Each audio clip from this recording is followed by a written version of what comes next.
পর আজকের জুমার খুতবার বিষয়বস্তু ইসলামের আলোকে চাষাবাদের প্রয়োজনীয়তা।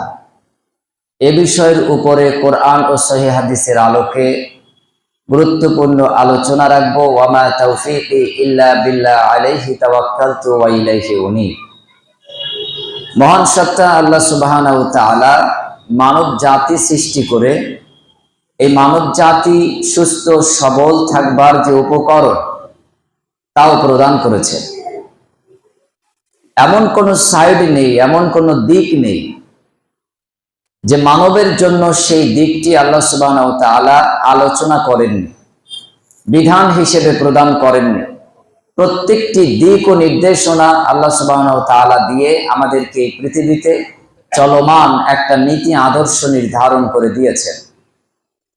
আমরা অনেকে মনে করি শুধুমাত্র কালেমা, সালাত, সিয়াম, হজ, যাকাত, দান, খায়রাত, ধর্মীয় যে বিধিবিধান এটাই মনে হয় ইবাদত। অবশ্যই এগুলি ইবাদত, তবে তৎসহ একজন মানুষের বৈষয়িক জীবন থেকে পরকালীন জীবন পর্যন্ত প্রত্যেকটি ক্ষেত্রকে আল্লাহ সুবহানাহু ওয়া তাআলা ইবাদত হিসেবে গণ্য করেছেন।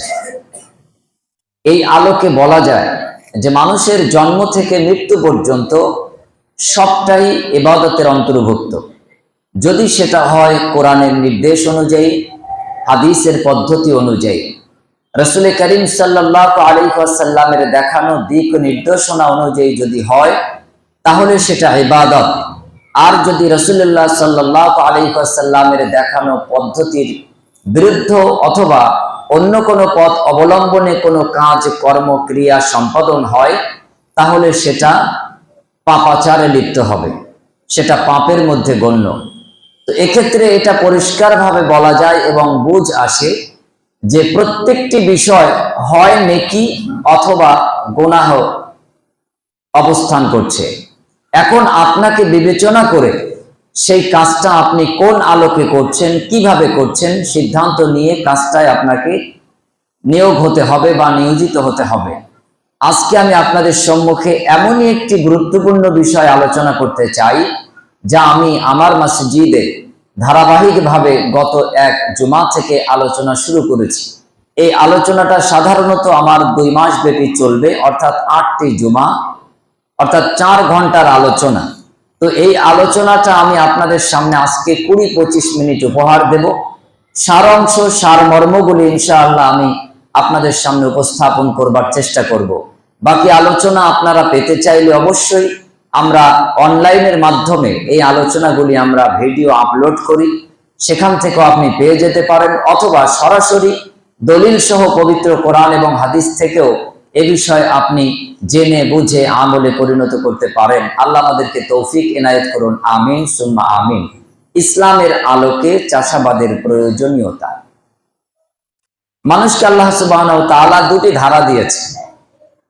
এক, সে যে কাজ এবং কর্ম করবে, এই কাজ কর্মের মধ্য দিয়ে তার শরীরের কিছু উপকারিতা আসবে। 2, মানুষ তার জীবন ধারণের জন্য যে খাদ্য আহার গ্রহণ করবে, এই খাদ্য এবং আহারের মাধ্যমেও আল্লাহ সুবহানাহু ওয়া তাআলা তাকে রোগ মুক্তি, সুস্থ সবল রাখার উপকরণ দিয়েছেন। এই যে 2টি ধারা আল্লাহ সুবহানাহু ওয়া তাআলা দিলেন, এটা হলো আমাদের সুস্থ এবং সবল রাখবার একটি ব্যবস্থা। আল্লাহর একটি মৌলিক দিক হলো তিনি কখনো মানুষকে দিয়ে কোনো কাজ করান না বিনিময় ছাড়া। যে কাজটাই তিনি করান তার প্রতিদান তিনি দেন এবং তিনি দেবেন, এটা ওয়াদা করেছেন। আল্লাহ বলেছেন, ফামান ইয়ামাল মিসকালা যাররাতিন খায়রান ইয়ারা ওয়া মান ইয়ামাল মিসকালা যাররাতিন শাররান ইয়ারা। মানুষ যদি কোনো ভালো কাজ করে তার প্রতিদান সে পেয়ে যাবে। অপরদিকে মানুষ যদি কোনো খারাপ কাজ করে তারও প্রতিফল তাকে ভোগ করতে হবে। আপনি যতটুকু যে পরিমাণই করেন না কেন, সেটা অনুপরিমাণ হোক, সরিষার দানাকে লক্ষ কোটি গুণ ভাগে বিভক্ত করে সেই পরিমাণ যদিও হয়, তারপরেও আপনি তার প্রতিদান অবশ্যই পাবেন। এটা আল্লাহ ওয়াদা করেছেন। আল্লাহ কোরআনে আজিম অন্যত্র বলছেন, লিসুন্নাতিল্লাহি তাবদীলা, অন্যত্র আল্লাহ বলছেন যে সুন্নাতিল্লাহি তাহবিলা, অন্যত্র আল্লাহ বলছেন ইন্নাকা লা তুখলিফুল মিআদ, আবার আল্লাহ সুবহানাহু ওয়া তাআলা বলছেন ইন্নাল্লাহা লা ইউখলিফুল মিআদ। অর্থাৎ আল্লাহর দেওয়া ব্যবস্থাপনায় কোনো পরিবর্তন হবে না, আল্লাহর দেওয়া আইনে তোমরা কোনো পরিবর্তন দেখতে পাবে না। অপরদিকে আল্লাহ যে ওয়াদা করেছেন তাতে কোনো বৈপরীত্য ঘটবে না। নিশ্চয়ই আল্লাহ যে ওয়াদা দিয়েছেন তার বাস্তবায়ন যথাস্থানে যথার্থভাবে পেয়ে যাবে তোমরা। তো এই কথাগুলির সারমর্ম অর্থ একটাই, যে আল্লাহ মানুষকে যে নীতি নির্ধারণ করে দিয়েছেন এর মধ্যে মানব জাতির মহা কল্যাণ রয়েছে প্রত্যেকটি ক্ষেত্রে। আসুন আমরা এক একটা করে দেখি।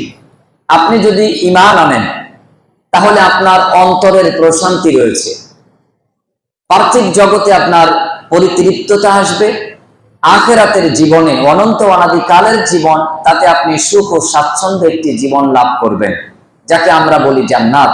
কোরআন যা আমাদেরকে চিনিয়েছে জান্নাত বলে। আর আপনি যদি ঈমানহীন খেয়াল খুশি অনুসরণ করেন তাহলে এই পৃথিবীতে হয়তোবা আপনার প্রাসাদ, অট্টালিকা, গাড়ি বাড়ি, প্রভাব প্রতিপত্তি এটা প্রতিষ্ঠিত হতে পারে, কিন্তু আপনি লাঞ্ছনা, গঞ্জনা এবং যার শেষ নেই এমন কোন পরিণতি এই পৃথিবীতে আপনাকে শেষ অবধি ভোগ করে যেতে হতে পারে। উদাহরণস্বরূপ আবু জাহাল, আবু লাহাব, পূর্বেকার আরো অনেক উদাহরণ আছে, ফেরাউন, করুন, হামান, নমরুদ ইত্যাদি। এরা ছিল পৃথিবীতে কুখ্যাত প্রভাব প্রতিপত্তিশালী কিছু ব্যক্তিবর্গ। এদের শেষ পরিণতি হয়েছে যার শেষ নেই এমন একটা অবস্থা। ইতিহাস তাদেরকে কলঙ্কিত অধ্যায় হিসেবে রচনা করেছে। আমরা যাদের কথা শুনে কখনো আনন্দিত হই না, আমরা সব সময় তাদের কথা শুনে ব্যথিত হই, অনুতপ্ত হই। তারা যে কাজ এবং কর্ম করেছে প্রত্যেকটাই অনুতপ্তের কাজ, অনুশোচনার কাজ। সেই কাজ থেকে আমাদেরকে শিক্ষা নিয়ে বিরত হতে হবে এবং নবী আলাইহিস সালাতু ওয়াস সালামগণ, সালফে সালিহিনগণ, ইমাম আজমাইনগণ, তারা যে কাজ কর্ম ক্রিয়া সম্পাদন করেছেন তার মধ্যে রয়েছে অনুভূতি, পরিতৃপ্ততা, আত্মশুদ্ধির একটা উপকরণ। আল্লাহ সুবহানাহু ওয়া তাআলা তাই আমাদেরকে আমানাস সুফাহা, ওইসব সাহাবীদের মতন ঈমান আনায়নের বিধান প্রদান করেছে। অর্থাৎ আমাদের যে চেতনা, আমাদের যে ধ্যান এবং ধারণা, আমাদের যে চিন্তা শৈলী, এটাও হবে সেই সব মানব দরদী মানুষদের ন্যায় যারা প্রত্যেকটি ক্ষেত্রে আত্মদানে বলিদানকৃত হয়েছেন, যাদের ভাষা ছিল ইন্না সলাতি ওয়া নুসুকি ওয়া মাহইয়ায়া ওয়া মামাতি লিল্লাহি রাব্বিল আলামিন। নিশ্চয়ই আমার নামাজ, আমার কুরবানি, আমার জীবন, আমার মরণ সবটাই ওই আল্লাহর জন্য, লিল্লাহিয়াতের জন্য। অতএব আমার ব্যক্তি স্বার্থ চরিতার্থে কোনো কাজ, কোনো কর্ম, কোনো নীতি নির্ধারণ করা যাবে না। যেটাই আমার দ্বারা সংগঠিত হবে সেটা ওই এক আল্লাহর সন্তুষ্টির জন্য। আর যেটার মধ্যে আল্লাহর সন্তুষ্টি আছে তার মধ্যে আপনার ডান পাশের প্রতিবেশীর উপকারিতা আছে, বাম পাশের জনের উপকারিতা আছে, আপনার সামনের জনের উপকারিতা আছে, আপনার পিছনের জনের উপকারিতা অপেক্ষা করছে।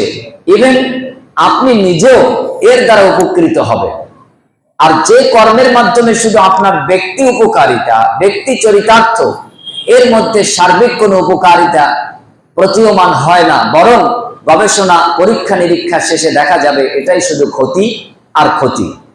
তাহলে আল্লাহ সুবহানাহু ওয়া তাআলা আমাদেরকে প্রথম যে নীতি নির্ধারণ করলেন যে প্রত্যেকটা কাজের পিছনে তোমার থাকতে হবে ঈমান। তা আপনি যে সালাত, সিয়াম, হজ, যাকাত সম্পাদন করছেন এর পিছনে যদি আপনার ঈমান না থাকে তাহলে এই কাজেও আপনি পরকালে কিছু আশা করতে পারেন না। অপরদিকে বৈষয়িক জীবনে যে কাজকর্মগুলি আছে, ব্যবসা বাণিজ্য, চাষাবাদ, কর্মবিন্যাসে, এই সব কিছুর পিছনেও চাই ঈমান। নামাজের ক্ষেত্রে যে ঈমান, আপনার এই পার্থিব জগতে কর্মশৈলীর ক্ষেত্রে ওই একই ঈমান রাখতে হবে। আল্লাহ সুবহানাহু ওয়া তাআলা পবিত্র কোরআনে একাধিক আয়াতে তা উল্লেখ করেছেন। যেমন আল্লাহ বলেছেন ইন্নামা ইয়ামুরু মাসাজিদাল্লাহ মান আমানা বিল্লাহি ওয়াল ইয়াউমিল আখির। এখানে মসজিদ পরিচালনার ক্ষেত্র বিশেষ আলোচনা করতে যে আল্লাহ বলছেন তাদের যে বৈশিষ্ট্য, তার মধ্যে এক নাম্বার বৈশিষ্ট্য হলো আমি আল্লাহকে বিশ্বাস করা, দ্বিতীয় নাম্বার বৈশিষ্ট্য হলো ওয়াল ইয়াউমিল আখিরা, পরকালের প্রতি বিশ্বাস রাখা। তাহলে দুনিয়ার ক্ষেত্রে আপনি একটা মসজিদ পরিচালনা করবেন, এখানেও আপনার ঈমান শর্ত এবং আখিরাত মুখী হয়ে মসজিদ পরিচালনা করা। তো আপনি যদি আপনার বাড়িকে পরিচালনা করতে চান, আপনার স্ত্রীকে পরিচালনা করতে চান, আপনার অধীনস্থ ছেলে মেয়েকে পরিচালনা করতে চান, এই আয়াতকে কিন্তু ইমাম ইমাদউদ্দিন ইবনে কাসির রাহিমাহুল্লাহ দলিল হিসেবে পেশ করেছেন যে আপনার পরিবারটা পরিচালনার ক্ষেত্রেও মান আমানা বিল্লাহ ওয়াল ইয়াউমিল আখির, আল্লাহর প্রতি বিশ্বাস এবং আখিরাতের প্রতি বিশ্বাস, এই দুটি গুণ বৈশিষ্ট্যপূর্ণ হওয়া চাই। এমনকি ইমাম ইবনে তাইমিয়া রাহিমাহুল্লাহ ইনি উল্লেখ করছেন, যদি কোনো চাষবাস আপনি করতে চান, সেই চাষাবাদের ক্ষেত্রেও আপনাকে মান আমানা বিল্লাহ ওয়াল ইয়াউমিল আখির, আল্লাহর প্রতি দৃঢ়চেতা বিশ্বাস এবং আখিরাতের প্রতি বিশ্বাস, এই দুটি জিনিস আপনাকে রাখতে হবে। ইবনে হাজার আসকালানী রাহিমাহুল্লাহ উনি একটি হাদিস পেশ করেছেন, হাদিসটি তিরমিজির মধ্যে আছে। আল্লাহ নবী সাল্লাল্লাহু আলাইহি ওয়াসাল্লাম তিনি বলছেন, আদ-দুনিয়া মাযরাতুল আখিরাহ, দুনিয়াটা হলো আখিরাতের ক্ষেত স্বরূপ। আজকে আপনি আপনার জমিটা প্রস্তুত করে যা আপনি চাষ করবেন, যে বীজটা আপনি বপন করবেন অথবা যে দানাটা আপনি রোপণ করবেন, আজ থেকে 2.5 মাস 3 মাস পরে সময় অনুপাতে ব্যবধানে আপনি কিন্তু সেই ফসলটাই পাবেন। তো দুনিয়াটা হলো আখিরাতের ক্ষেত স্বরূপ। এখানে আপনি জমিটা যেভাবে প্রস্তুত করে গেছেন, আপনি যে বীজ বপন করলেন বা রোপণ করলেন, আপনি কিন্তু 2.5-3 মাস পরে অর্থাৎ আখিরাতের জিন্দেগিতে কিয়ামতের মাঠে এরপর আমলনামা আপনার ডান হাত কিংবা বাম হাতে আপনি পাবেন, সেটাই আপনার ফসল। তো আমি আপনাদের সামনে আজকে যেটা উপস্থাপন করতে চাই সেটি হলো জীবন সুস্থ রাখার জন্য, দৈহিক এবং মানসিক সুস্থতা লাভের জন্য আল্লাহ প্রদত্ত দুটি মৌলিক ধারা। একটা হলো খেয়ে পরে আমরা কিভাবে সুস্থতা লাভ করতে পারি, আরেকটা হলো আল্লাহ সুবহানাহু ওয়া তাআলা যেভাবে আমাদেরকে সৃষ্টি করেছেন এই জীবন শৈলীকে আমরা স্বাভাবিকভাবে গ্রহণ করে কিভাবে আমরা সুস্থ সবল থাকতে পারি। আল্লাহ নবী সাল্লাল্লাহু আলাইহি ওয়াসাল্লাম মুসলিম শরীফের একটি হাদিসে বলছেন যে তোমাদের জন্য চাষাবাদ বৈধ করা হয়েছে, এমনকি তোমরা যদি চাষ করো, কোনো গাছ রোপণ করো, কোনো ফলমূল বিশিষ্ট গাছ লাগাও, এরপর সেখানে যদি সেই ফলমূল উৎপাদন হয়, এটা যদি কোনো মানুষ ভক্ষণ করে অথবা কোনো পাখি পাখপাখালি যদি সেটা ভক্ষণ করে, আহার করে, অথবা সেটা যদি অন্য কোনো জিনিস গ্রহণ করে, তার মধ্যেও তোমাদের জন্য সাদাকা রয়েছে, তার মধ্যেও দানের যে উপকারিতা সেটা বিদ্যমান আছে। বুখারী এবং মুসলিম মুত্তাফাকুন আলাইহির হাদিসে রাসূলুল্লাহ সাল্লাল্লাহু আলাইহি ওয়াসাল্লাম বলছেন যে প্রত্যেকটি দানার মধ্যে মানব জাতির জন্য কল্যাণ লুকায়িত রেখেছেন আল্লাহ সুবহানাহু ওয়া তাআলা, প্রত্যেকটি দানা বীজের মধ্যে। এজন্য ক্ষুদ্র থেকে অতি ক্ষুদ্র এমন কোন দানা যে দানার সাথে আমরা কখনো নাফরমানি করতে পারি না, আমরা কখনো তাকে অসংরক্ষণ করতে পারি না। রাসূলুল্লাহ সাল্লাল্লাহু আলাইহি ওয়াসাল্লাম যখন বললেন কোন বীজ, কোন দানা, কোন শস্য, কোন ফলমূল এর সাথে তোমরা নাফরমানি করো না, তখন সাহাবীরা হতবাক হয়ে গেলেন যে আল্লাহর সাথে ঈমানের সম্পর্ক, কিন্তু একটা দানা, একটা বীজ, একটা শস্য, একটা ফলমূল, এর সাথে নাফরমানি, ঈমানের কি সম্পর্ক হতে পারে?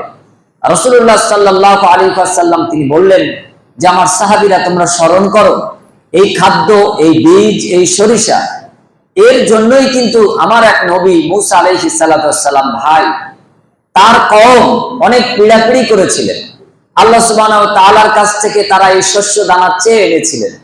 এরপর তাদের উপর যখন শস্য দানা দেওয়া হলো, তখন কিন্তু এটা তারা তার সাথে নাফরমানি করেছিলেন, অর্থাৎ তারা সেই চাষাবাদ পরিত্যাগ করে, সেই বীজ বপন বাদ দিয়ে তারা বাছুর পূজা, সূর্য পূজা, পাথর পূজা ইত্যাদি প্রতিমা তৈরি করে আল্লাহ ব্যতি রেখে গায়রুল্লাহর উপাসনা তারা শুরু করলো। এরপর তাদেরকে আল্লাহ সুবহানাহু ওয়া তাআলা অনেক গজব, আযাব, বিপদ, মুসিবতের সম্মুখীন করেছেন। অতএব রাসূলুল্লাহ সাল্লাল্লাহু আলাইহি ওয়াসাল্লাম বললেন প্রত্যেকটা খাদ্য শস্যের সাথেও একজন মুসলিমের, একজন মুমিনের ঈমান, নাফরমান অথবা ঈমান দুটি সম্পর্কিত, কুফর অথবা ঈমান এটি সম্পর্কিত।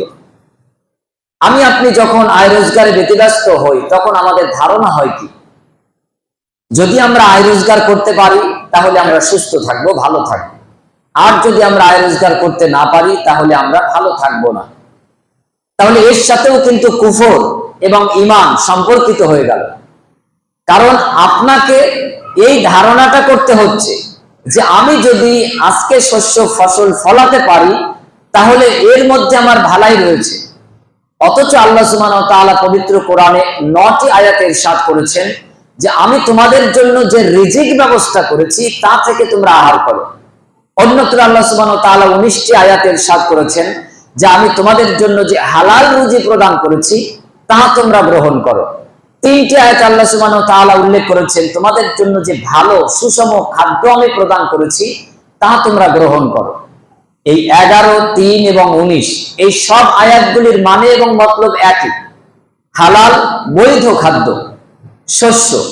রাসূলুল্লাহ সাল্লাল্লাহু আলাইহি ওয়াসাল্লাম তিনি বলছেন তোমাদের জন্য 2 ধরনের চাষাবাদ হারাম করা হয়েছে। কোন ধরনের চাষাবাদ?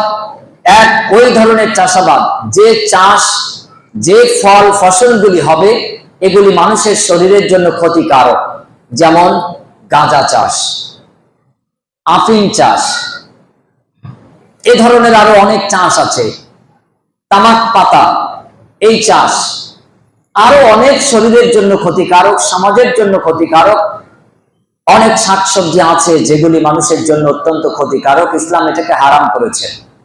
দ্বিতীয় নাম্বার চাষাবাদ ইসলাম যেটা হারাম করেছেন সেটি হলো ওই ফল, ওই সবজি, ওই শাক যেটা জমিকে নষ্ট করে, ভূমিকে নষ্ট করে। এই চাষাবাদগুলি সাধারণত পশ্চিমা দেশগুলিতে দেখা যায়, শীতপ্রবণ দেশগুলিতে দেখা যায়। এরা এমন কিছু চাষবাস করে যে চাষ বরফের মধ্যে হয়। এই চাষ যদি মাটিতে করা হয় তাহলে মাটির যে উর্বর ক্ষমতা এটা নষ্ট হয়ে যায়। রাসূলুল্লাহ সাল্লাল্লাহু আলাইহি ওয়াসাল্লাম